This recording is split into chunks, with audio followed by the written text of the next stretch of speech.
Finally Hamza বাংলাদেশে চলে আসছে।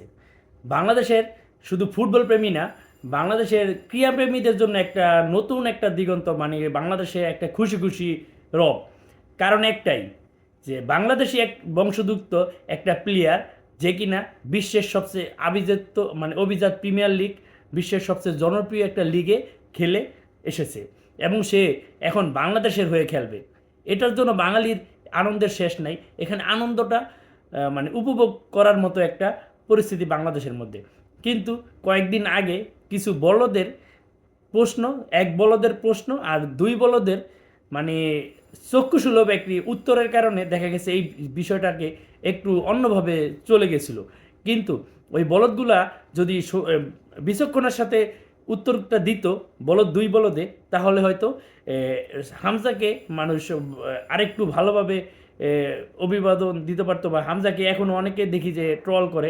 এরা তো আরও বলদ, এরা উচ্চ লেভেলের বলদ। কারণ এখানে হামজা কিন্তু এই যে বাংলাদেশে এসে হামজা কিন্তু বলেছে যে সাকিবের সাথে তার তুলনা দেওয়া মানে কি একটা বোকামি করা, মানে একটা আসলে এটা যায় না। কারণ সাকিব অলরেডি সে মেগা স্টার, আর সে এখনও দেশের হয়ে কিছু করে না, এটা হামজা নিজেও জানে।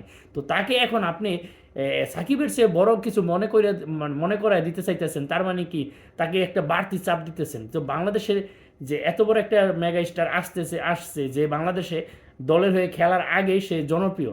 তো এখানে সবার একটা কথা হওয়া উচিত যে হয়তো বর্তমানে বাংলাদেশের ক্রীড়া জগতের সবচেয়ে সেরা নাম সাকিব আল হাসান, কিন্তু আমরা আশা করব হামজার মাধ্যমে বাংলাদেশের সবচেয়ে বড় ক্রীড়া জগতে বা ক্রীড়া স্টার হবে হামজা চৌধুরী।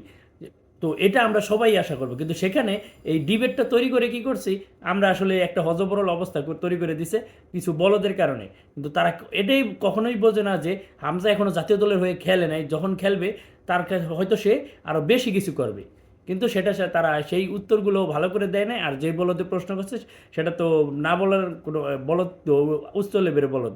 আর তার চেয়েও বড় বলদ ধরছে যারা কিনা এই বিষয়টাতে হামজাকে ট্রল করে। কারণ হামজা এই কথাটা বলে না, বা এই কথার বিষয়ে সে ইন্টারেস্ট না, সে এই বিষয়ে এই কথাগুলো বলতে আগ্রহীও না। কারণ সে জানে যে সাকিব আল হাসান এই 17 বছর বাংলাদেশের হয়ে অনেক কিছু করছে।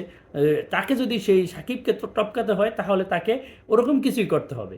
তো এটা হামজাও জানে, কিন্তু ওই বলদগুলো হয়তো জানে না, যার কারণে এই ডিবেটটা তৈরি করছে। তবে কিছু বলদ যারা এখনও এই বিষয় নিয়ে হামজাকে ট্রল করে বা হামজাকে ছোট করেন, আসলে আপনারা তার চেয়েও বড় বলদ, ওই 3 বলদের চেয়েও আরও বড় বলদ হলো আপনারা। তো এটা বন্ধ করেন, ঠিক আছে? উপভোগ করেন, যে চিন্তা করেন যে বিশ্বের সবচেয়ে জনপ্রিয় লিগ যেটা ইংলিশ প্রিমিয়ার লিগ, সেখানে খেলেছে আমাদের বাংলাদেশি একজন মানুষ, এবং সে এখন আমাদের বাংলাদেশের হয়ে খেলবে, যেটা কিনা একটা আমাদের গর্বের বিষয়। আর সবচেয়ে একটা চিন্তা করেন যে ভারতের জনসংখ্যা 150 কোটি, আমাদের জনসংখ্যা 20 কোটি। সেই ভারতের দলটার দাম 70 কোটির কিছু বেশি, আর বাংলাদেশ দলটার দাম এই হামজার কারণে এখন হয়ে গেছে 110 কোটিরও বেশি। তো বোঝেন আল্লাহ, আমাদের এই ছোট্ট দেশটা ওদের থেকে এই একটা বিষয় কতটা আগায় গেছি আমরা এক হামজাতে। এটা নিয়ে উপভোগ করেন না কেন? বাট এই আলাদা আরেক সাকিবের সাথে তুলনা দেওয়া, এর সাথে তুলনা দিতে কেন যেতে হবে?